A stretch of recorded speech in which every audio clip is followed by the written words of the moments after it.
Selamat malam semuanya. Perkenalkan, saya Govin Sandrio, 12124-023 dari K01 mata kuliah Statistika Dasar.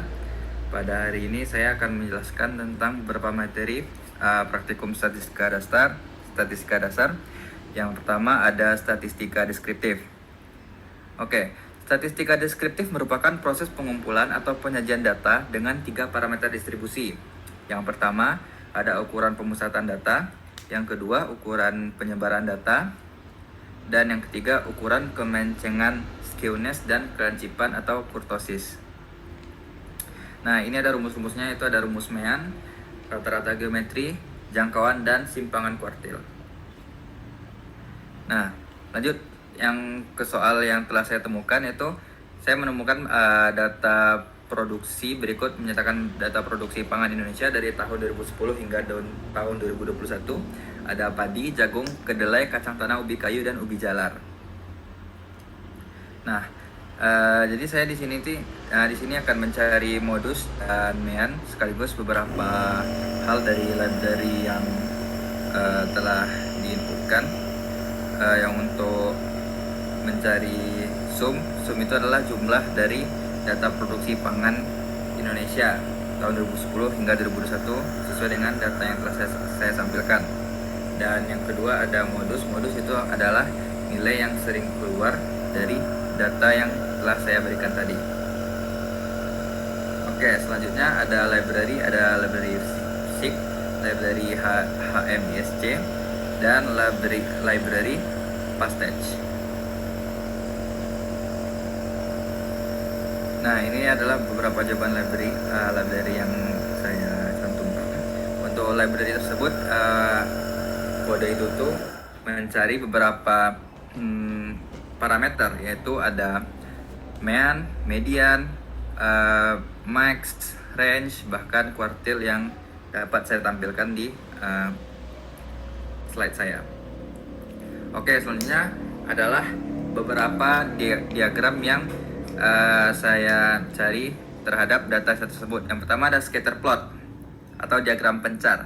Scatter plot merupakan plot yang menandai setiap observasi dengan titik dalam bidang koordinat segi 4xy. Scatter plot dapat dimanfaatkan sebagai acuan awal untuk melihat hubungan yang mungkin dari dua variabel yang diamati. Variabel yang saya amati sekarang ini yaitu scatter plot produksi jagung terhadap kedelai dalam ton. Itu selanjutnya ada dot plot atau diagram garis, yaitu suatu jenis diagram untuk pengamatan data dari waktu ke waktu secara berurutan. Sumbu X menunjukkan waktu pengamatan dan Y nilai data pengamatan. Dalam diagram garis yang saya temukan bahwa produksi padi ini dari tahun 2018 hingga tahun 2021 itu tuh mengalami penurunan, yang dimana produksi padi dari tahun 2010 hingga 2018 lalu mengalami peningkatan, namun sayangnya setelah itu tuh sampai hingga 2021 mengalami penurunan drastis. Lalu selanjutnya ada histogram atau diagram batang, yaitu diagram yang menggambarkan antara data terhadap frekuensi kumulatif, persentase atau persentase kumulatif.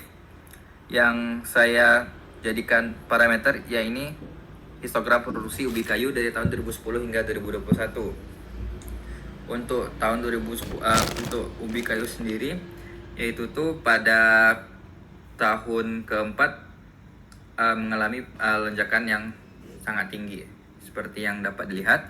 Lalu selanjutnya ada box plot. Nah, box plot ini tuh salah satu grafik yang paling sering dipakai, yaitu grafik ini dapat memperlihatkan data yang memiliki nilai ekstrim dan dapat langsung melihat nilai kuartilnya. Ini saya mengambil parameter dari ubi jalar. Dan yang terakhir ada normal QQ plot, yaitu QQ plot untuk menganalisis plot grafik antara variabel kuantil dengan kuantil setiap anggotanya.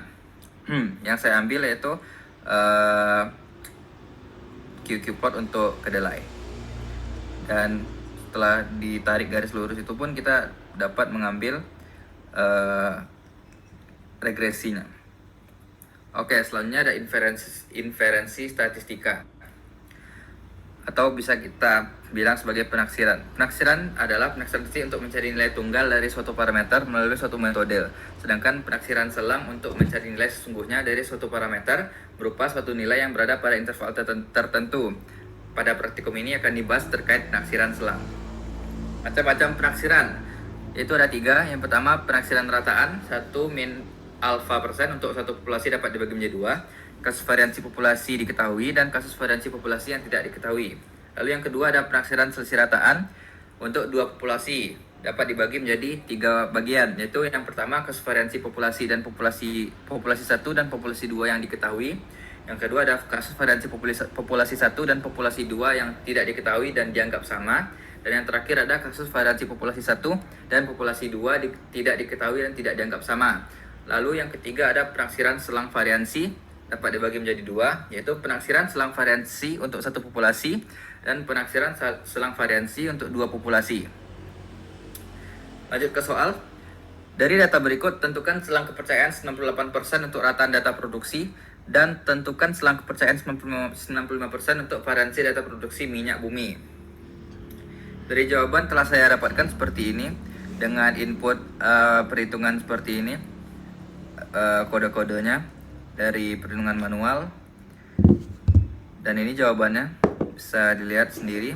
Nah, saya mendapatkan jawaban bahwa taksiran selang rataan untuk SK 98% maksudnya adalah 119,1796 kecil dari mu kecil dari 210,6386, dan taksiran selang variansinya adalah 1470,226 kecil dari mu kecil dari 9274,765. Soal nomor 2. Dari data berikut, tentukan selang kepercayaan 95% untuk selisih 2 rataan dengan asumsi variansi kedua populasi tidak diketahui tetapi sama. Dari data yang saya tampilkan ini, kelompok A dan kelompok B. Nah, setelah saya lakukan perhitungan dengan input kode yang tertera di sini, saya mendapatkan bahwa hasil seperti ini. Lalu untuk kesimpulannya adalah sehingga diperoleh taksiran selang selisih rataan SK 90% adalah 1,57 kecil dari mu kecil dari 2,35. Lalu yang terakhir yaitu praktikum yang kelima, itu uji hipotesis. Uji hipotesis. Hipotesis merupakan alat bantu dalam proses pengambilan keputusan terhadap suatu pernyataan yang telah dirumuskan sebelumnya. Berdasarkan tingkat kesalahan atau tingkat signifikansi tertentu atau alfa, hipotesis yang dimaksud di sini adalah hipotesis statistik, yaitu suatu pernyataan atau asumsi yang bisa saja benar ataupun salah mengenai suatu fenomena dalam populasi. Hipotesis 0 atau H0 biasanya berisi pernyataan yang menunjukkan adanya kesamaan atau tidak adanya perbedaan. Sebaliknya, hipotesis alternatif H1 berisi pernyataan yang merupakan kebalikan dari hipotesis 0. Penolakan terhadap H0 maupun penerimaan terhadap H1 tidak berarti hipotesis tersebut pasti salah atau benar, melainkan menunjukkan bahwa data atau sampel yang diperoleh tidak cukup kuat untuk mendukung hipotesis yang telah dibuat. Langkah-langkah uji hipotesis. Pertama, menentukan hipotesis 0 dan hipotesis alternatif. 2. Menetapkan tingkat signifikansi dan menentukan daerah serta titik kritisnya. 3. Menghitung nilai statistik uji. 4. Membandingkan hasil statistik uji dengan titik kritis dan mengamati daerah uji. 5. Membuat kesimpulan apakah H0 ditolak atau tidak. 6. Menyatakan hasil kesimpulan tersebut dalam kalimat non-matematis. Jenis-jenis uji hipotesis bisa dilihat sendiri dari 1 sampai 7. Lanjut ke soal pertama. Dari data berikut, yaitu diameter logam dalam milimeter, uji pernyataan yang mengatakan bahwa rata-rata potongan logam tersebut lebih kecil dari 1,09 mm. Gunakan alfa 0,05. Alfa yang dimaksud adalah tingkat signifikansi. Oke. Setelah saya melakukan perhitungan seperti yang tertera, yang dapat dilihat ini nih, untuk soal yang nomor 1 menggunakan kode-kode yang ada di R. Nah, dan ini jawabannya. Saya mendapatkan bahwa dari hasil perhitungan tersebut dengan alfa sama dengan 0,05 diperoleh T hitung sama dengan min 4,0769 dan T table sama dengan min 1,76131 serta p value yaitu 0,00566021 atau 5,6 kali 10 pangkat min 4. Karena nilai statistik uji T hitung kecil daripada T table atau P value lebih kecil daripada alfa, maka H0 ditolak. Jadi kesimpulan yang diambil adalah rata-rata potongan logam tersebut kurang dari 1,09 mm.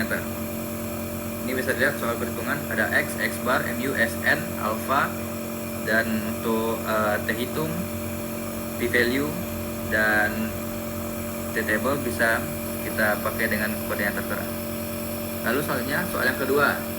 Sebuah laporan eksplorasi awal mengklaim bahwa rata-rata kekuatan batuan atau UCS di site utara setidaknya 15 MPa lebih tinggi dibandingkan dengan site selatan. Lakukan uji beda rataan pada tingkat signifikansi 5% untuk menguji klaim selisih eksak 15 MPa tersebut dengan data seperti yang tertera di layar. Lalu setelah melakukan perhitungan dengan kode R yang saya tampilkan ini, ada X, X1, X2, alpha 0,05, standar deviasi, banyak observasi, dan cara manual, P value, T hitung, dan T table. Saya mendapati bahwa hasilnya seperti ini.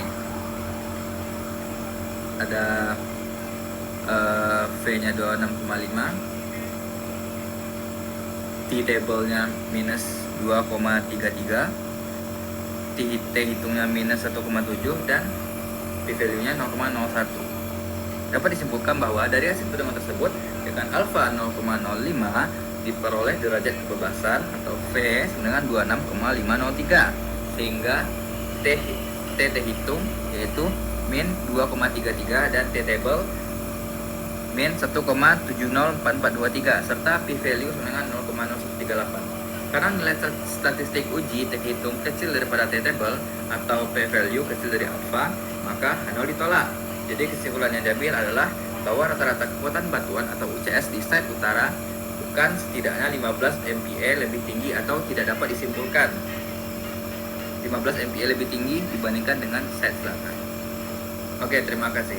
Mungkin sekian penjelasan dari saya terhadap tugas dari praktikum yang kedua 4 dan 5 ini. Terima kasih atas segala perhatiannya dan mohon maaf apabila ada kesalahan. Terima kasih dan selamat malam.